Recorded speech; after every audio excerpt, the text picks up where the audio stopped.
All right, folks, we're going to be looking at the Canon 6D here this afternoon. And we're going to be kind of going through the settings and getting it ready to shoot. And again, when you arrive here on campus, this will be a video that you can refer to on your own and kind of use as an accelerant to get into our projects faster once you return to campus.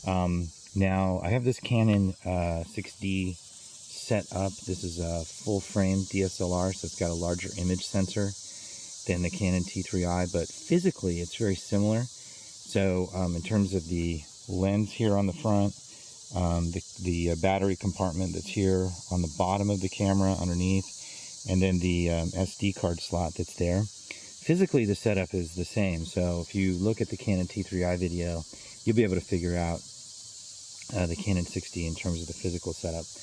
But navigating some of the menu functions is different, and I also, this is sort of something that goes beyond the T3i video, in that we actually show you the image results from the different video settings that you have available to you. So I've got this Canon D set up on this image. I've got a tree trunk in the foreground, and I've got a truck there in the background and some general foliage in the background. It's a nice bright sunny day. And so we're purposefully choosing an image that has a lot of extremes to it, so that we can really see the difference in how this camera functions. And we'll also record some of the images using the record button that's right here, the start-stop button. So you can see the little record light that's there. So we'll record some of these images too, and we'll be able to cut back and forth to see the results in this video. Okay, so right now we've got this set up, and it's what we have on here is a 24 to 105 zoom lens. I'll cut in an insert shot there, and it's all the way zoomed in. We're on 105 millimeters, and so we have what's called a long focal length shot.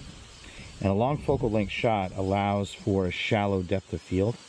And so what we have is the tree trunk in focus in the foreground, and the background is out of focus. If I wanted to change that and have that shot in focus, now you also see that the tree trunk is relatively exposed properly, but the background is allowed to kind of overexpose. And that's just because between shade and sun, there's a huge exposure difference there when shooting video. And that's part of the built-in lesson here today. So some of the camera functionality that we prepped, you can see it down here in the bottom. You may have to really pause this video and kind of zoom in and see what those numbers are. But I'll try to point them out as best as possible, and maybe grab an insert shot or two, extreme close-up. But at any rate, we've got 3 different ways to set exposure. This should be familiar from the past video. We've got ISO, which is pictured down here. That's the image sensor's sensitivity to light. And then we have the f-stop. That's the physical opening in the lens that allows more or less light in. And then we have the shutter speed. And the shutter speed is, I tried to explain it in the Canon T3i video, kind of a carryover from the both the still photographic world and the old filmmaking world.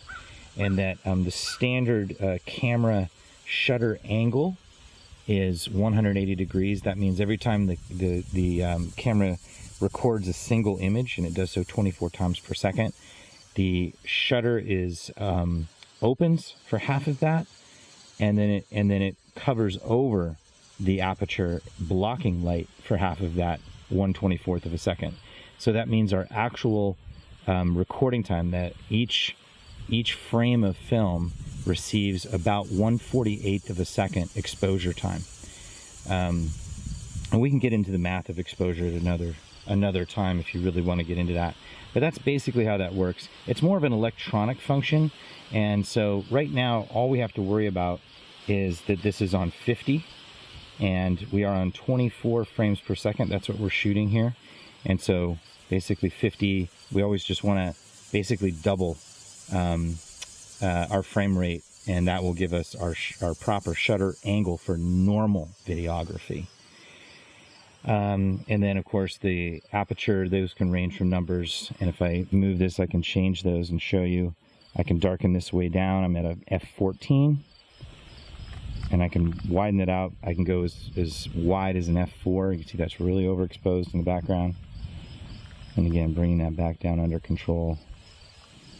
for normal exposure if I wanted to expose and record in the background there.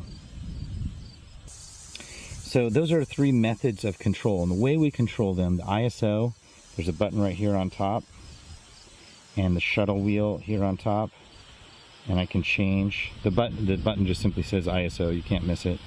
Right now I'm on a 400, but maybe if I knew this is really bright, I could go to a 100. And you can see that the lower the number, the darker my image gets, because the image sensor is less sensitive to light. And then conversely, if I'm up here at an 800, looks very different. Let's return it to maybe a 200. That looks like a good middle ground.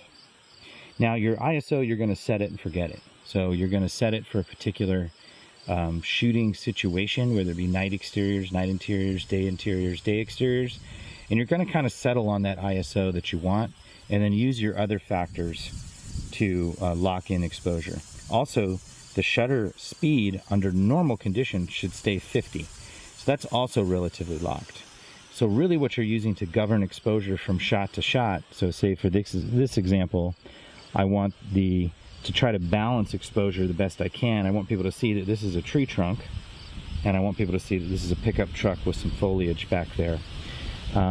Let's say, and sorry about the wind, folks, if you're getting lots of wind noise. It's just unexpectedly windy day, and I do not have a windscreen, so I apologize. So, but say I wanted to really see the texture of that tree trunk, I could be at an f4 and just let the background go hot. Or if I just really didn't want to see any definition, but counting on the sort of edge texture there that people could see, I could shoot an f11, and that kind of allows for exposure of the background and a darkened foreground image that people can basically assume is a tree trunk. So that's the basics of exposure, and again, it's going to change from shot to shot. Another thing that we're going to look at here is the white balance, or the color temperature of the camera. We can change that. In the old days in film stock, you purchased a film stock that was either tungsten balanced or daylight balanced, and then you had to use filters or different gels on your lights in order to match the color temperature of the light to the film stock. But you know, with video we don't have to do that. So if I go into the menu function here, and there's lots of different, I'm going to use my navigational buttons here. I can go to different menus here, and the third menu over is white balance. So they have different presets here. And then you can use your shuttle wheel here to toggle. So this is daylight, approximately 5200 degree Kelvin. You do have an auto white balance function as well. You have shade, cloudy, and they give you the Kelvin value as well. And so in the Roy G. Biv scale, so tungsten is right around the yellow-orange level. Daylight is usually around 5600 degree Kelvin, but this is a little bit lower than that, 5200 degree Kelvin. Shade and cloudy, so indirect light, is usually a little bit higher. And then they also give you white fluorescent light, which is around 4000. And those are the ones that we're going to use. And you can also do a custom one too. You can dial in a custom white balance as well. And you can select your